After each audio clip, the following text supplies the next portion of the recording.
High school same उसी इस पाठ्यपुस्तक से हमारा अध्ययन चल रहा है और विचित्र साक्षी इसके द्वितीय भाग में आप सभी का स्वागत है। इससे पूर्व हमने विचित्र साक्षी इस पाठ का पहला भाग पढ़ा था और अब द्वितीय भाग में आगे हम देखते हैं। तो लिखा है, अग्रिमे दिने स आरक्षी चौर्याभियोगे तम न्यायालयम नीतवान। इससे पहले आपने कहानी पढ़ी होगी कि भाग्य की ऐसी विचित्र वहाँ बात हो गई थी कि उसी रात में जो है उस घर में कोई चोर घुस गया था। और वो चोर कौन था? जो उसी ही स्थान का जो आरक्षी था, जो चौकीदार था। और उसने जो है उल्टा उसी को ही, जो उनके घर में जो निर्धन था, उस गांव में जो रह रहा था, उसी को ही उन्होंने दोषी समझा था सभी गांव वालों ने। तो आगे देखते हैं। अगले दिन में अग्रिमे दिने स आरक्षी चौर्याभियोगे तम न्यायालयम नीतवान। तो अगले दिन जो है अग्रिमे दिने यानी अगले दिने आरक्षी चौर्याभियोगे तम न्यायालयम नीतवान। वो जो आरक्षी था उसने उस निर्धन व्यक्ति को न्यायालय में ले गए।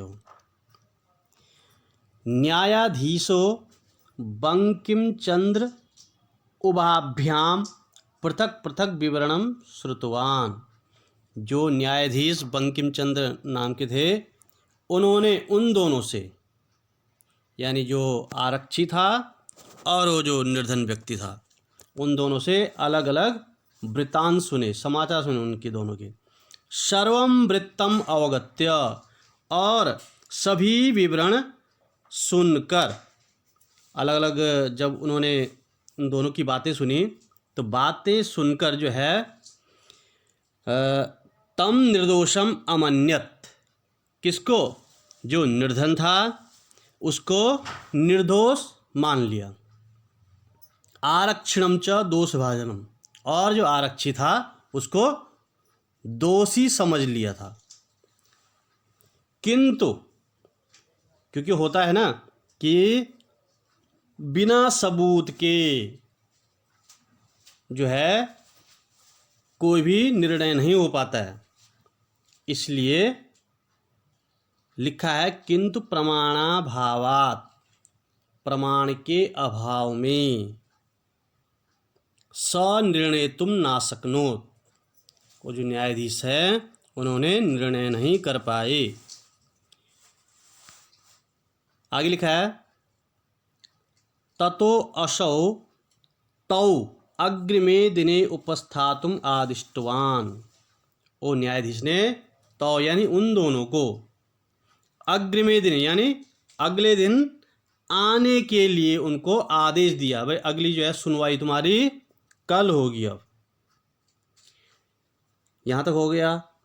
अन्य द्युहु यानी दूसरे दिन, तौ यानी वे दोनों, न्यायालये स्व स्व पक्षम, न्यायालय में अपना पक्ष जो है, दोनों ने अपना अपना पक्ष पुनः स्थापितवन्तौ, पुनः उन्होंने रखा। तदेव कश्चित तत्रत्य कर्मचारी, जब उनके ये वाद चल रहा था तो तदेव उसी समय कश्चित यानी कोई, तत्रत्य कर्मचारी वहीं का ही कर्मचारी, यानी उसी ही न्यायालय में कोई कर्मचारी जो काम करता था, वहाँ का जो कर्मचारी है, समागत्य न्यवेदयत्, उसने आकर निवेदन किया। किससे? न्यायाधीश से।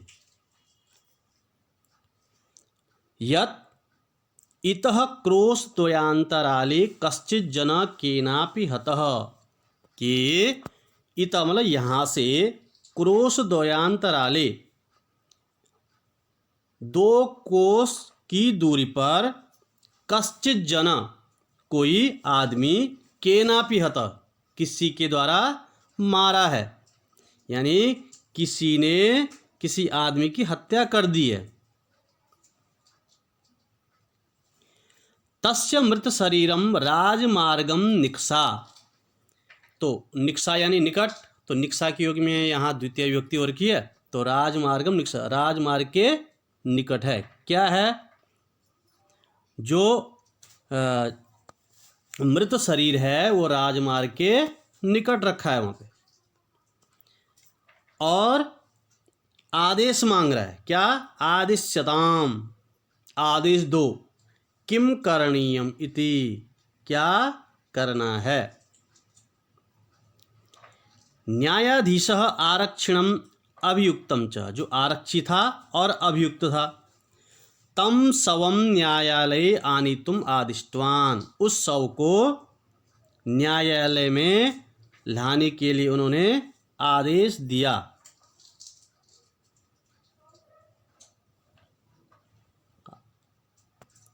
आगे लिखा है आदेशम प्राप्य उभौ प्राचलताम, आदेश को प्राप्त करके उभौ यानी दोनों, आरक्षी और अभियुक्त था जो, प्राचलताम दोनों जो है उस शव को लाने के लिए चल दिए। तत्र उपेत्य यानी वहाँ पर जाकर, काष्ठ पटली निहितम पटाच्छादितम देहम स्कंधेन वहंतौ न्यायाधिकरणम प्रति प्रस्थितौ, वहाँ समीप जाकर काष्ठ पटले यानी लकड़ी का जो तख्ता था उसके ऊपर जो पटाच्छादितम और कपड़े से आच्छादित जो मृत शरीर था उसको उन दोनों ने स्कंधेन यानी कंधे से वहन करते हुए यानी ढोते हुए न्यायाधिकरणम प्रति प्रस्थितो, न्यायालय की ओर ले चले। आगे लिखा है आरक्षी सुपुष्ट देह आसीत, जो आरक्षी था, जो वहाँ का चौकीदार था, जो वास्तविक चोर था, वो क्या था? सुपुष्ट देह यानी ठीक ठाक मोटा तगड़ा था, वो सुपुष्ट देह का था। अभियुक्तश्च, और जो अभियुक्त था यानी जो निर्धन व्यक्ति था, अतीव कृशकाय, वो जो है बहुत ही कमजोर था। भारवत शवस स्कंधेन वहनम तत्कृते दुष्करम आसीत, जो भार था शव का उसको कंधे में ढोने से उसके लिए बहुत ही दुष्कर हो रहा था, यानी बहुत ही कठिन हो रहा था। स भार वेदनया क्रंदति स्म, वो भार की वेदना से क्या हो रहा था? क्रंदति स्म, रोने लगा था, बहुत ज़्यादा वजन हो रहा था, क्योंकि वो मोटा आदमी था वहाँ शव के रूप में। तस्य क्रंदनम निशम्य मुदित आरक्षी तमुवात, तो जो आरक्षी था उसने उसके रोने की आवाज़ सुनकर प्रसन्न, मुदिता यानी प्रसन्न होते हुए आरक्षी ने उस निर्धन व्यक्ति को कहा। क्या कहा? रे दुष्ट, हे दुष्ट, तस्मिन् दिने त्वया अहम चोरिताया मंजूषाया ग्रहणाद वारितः, उस दिन त्वया तेरे द्वारा, अहम चोरिताया मंजूषाया ग्रहणात वारितः, जब मैं चोरी कर रहा था उस संदूक की तो तूने क्या किया? ले जाने से रोका, वारित यानी रोका। इदानीम इस समय निज कृत्यस्य फलम भुंक्ष, अब तू जो है अपने कर्मों का फल भोग।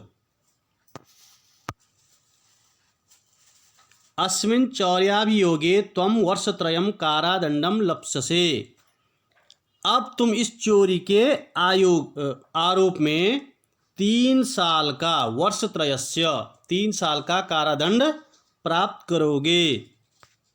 इति प्रोच्च, ऐसा कहकर। उच्चै अहसत, जोर से हंसा।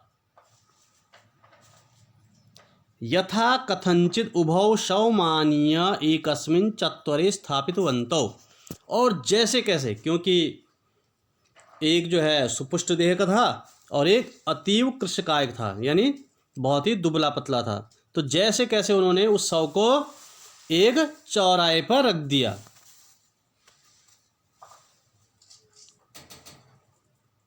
आगे, न्यायाधीशेन पुनस्तौ घटनायाः विषये वक्तुम आदिष्टो, न्यायाधीश ने पुनः उस घटना के विषय में उनको आदेश दिया है, बताओ अपना अपना पक्ष रखो। आरक्षिणी निज पक्षम प्रस्तुतवती आश्चर्यमघटत, आरक्षी ने जब अपना पक्ष प्रस्तुत कर रहा था तो एक घटना घट गई वहाँ पर। क्या घटी? सवः प्रावारकम अपसार्य, वह जो शव था उसने अपना उत्तरीय वस्त्र, जो उसके ऊपर शव के ऊपर जो कपड़ा रखा रहता है, उस लबादा को अपसार्य यानी हटाकर न्यायाधीशम अभिवाद्य, न्यायाधीश को अभिवादन करके, ल्यपड़ते यहाँ पर, और निवेदितवान यानी कहा। क्या कहा? निवेदन किया। मान्यवर, एतेन आरक्षिणा अध्वनि यदुक्तम तद वर्णयामि, कि इस आरक्षी के द्वारा अध्वनि मार्ग में जो यदुक्तम जो कहा, तद वर्णयामि मैं उसको कहता हूँ या उसका वर्णन करता हूँ। तो जो आरक्षी ने कहा वही वह बता रहा है। क्या कहा था आरक्षी ने? त्वया अहम चोरितायाः मंजूषायाः ग्रहणाद वारित, अतः निज कृत्यस्य फलम भुंक्ष, इतना बोला था उन्होंने। यानी तेरे द्वारा चोरी किया हुआ जो मंजूषा ग्रहणाद वारित, तुमने क्या उसको रोका है। अतः निज कृत्यस्य फलम भुंक्ष, इसलिए अपने कर्मों का फल भोग। अगर तुमने नहीं रोका होता तो तुम्हें आज ये दिन नहीं देखने पड़ते। वो आरक्षी जो है उस निर्धन व्यक्ति को कह रहे हैं। और साथ में आगे क्या कहा? अस्मिन् चौर्याभियोगे त्वं वर्षत्रयस्य कारादंडम लप्स्यसे, और कहा कि इस चोरी के आरोप में तुम 3 साल का कारादंड प्राप्त करोगे। ये जो शव के रूप में वहाँ जो आदमी था उसने अपना पट्टा हटाया, यानी जो उत्तरीय वस्त्र था उसको हटाकर ये सब कह दिया।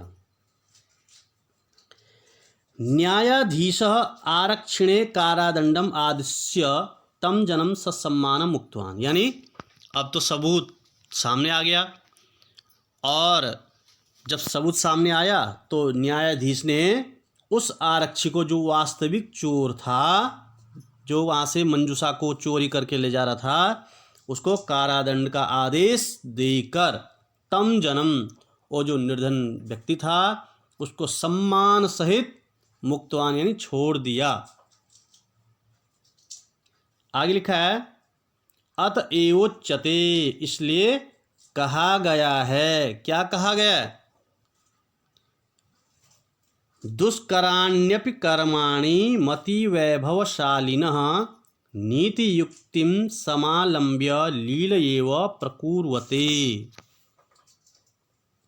यानी जो मति वैभवशाली लोग होते हैं, जिनके पास जो है बुद्धि की संपत्ति होती है ना, और ऐसे बुद्धि संपत्ति से जो धनी व्यक्ति होते हैं वो क्या करते हैं?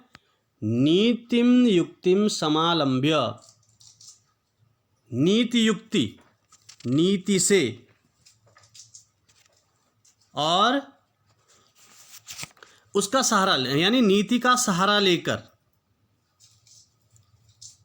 लील एव प्रकुर्वत, यानी जो खेल खेल में ही दुष्कराण्यपि कर्माणि प्रकुर्वते। जो कठिन से भी कठिन काम होते हैं उनको वह खेल खेल में ही कर देते हैं। तो अगर बुद्धि से अगर वो जज काम नहीं करते तो इस प्रकार का जो है न्याय देने में भी सफल नहीं हो पाते। तो बुद्धि की संपत्ति से धनी व्यक्ति जो है नीतिगत युक्ति का सहारा लेकर लीलापूर्वक यानी खेल खेल से जो है खेल खेल में दुष्कर कार्यों यानी कठिन कार्यों को भी करते हैं।